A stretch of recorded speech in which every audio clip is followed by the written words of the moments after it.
Hormuz প্রণালীতে তেলবাহী নৌযানে Iran যুক্তরাষ্ট্রের পাল্টাপাল্টি হামলা এবং দুই পক্ষের ভঙ্গুর যুদ্ধবিরতির প্রভাবে কিছুতেই নিয়ন্ত্রণে আসছে না জ্বালানি তেলের দাম। এছাড়া সংযুক্ত আরব আমিরাতে ইরানের হামলা সংকটকে আরও গভীর করে তুলেছে। গেল ফেব্রুয়ারিতে যুদ্ধ শুরুর পর থেকেই অস্থিরতা লেগেই আছে জ্বালানির বাজারে। সাম্প্রতিক সপ্তাহে তেলের দাম $110 আশপাশে ঘোরাফেরা করছে। বিশেষজ্ঞদের মতে হরমুজ প্রণালী সচলের ঘোষণা দিয়েও কার্যকর পদক্ষেপ নিতে ব্যর্থ যুক্তরাষ্ট্র। এছাড়া জ্বালানি অবকাঠামোর ঝুঁকির কারণে নিয়ন্ত্রণে আসছে না তেলের দাম।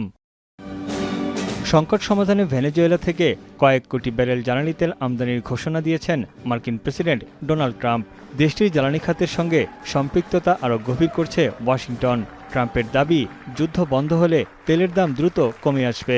Right, $300 a barrel, and it's like at 100, and I think going down, and I see it going down very substantially when this is over, Chris, and I think very rapidly too.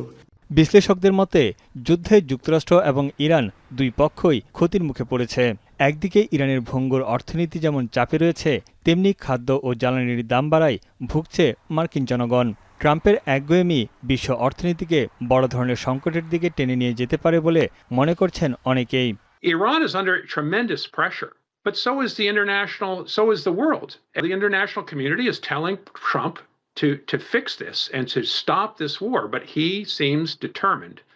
বিশেষজ্ঞরা বলছেন, চলমান সংকট সমাধানে নতুন তেল ক্ষেত্রের সন্ধান খুব একটা ফল বয়ে আনবে না।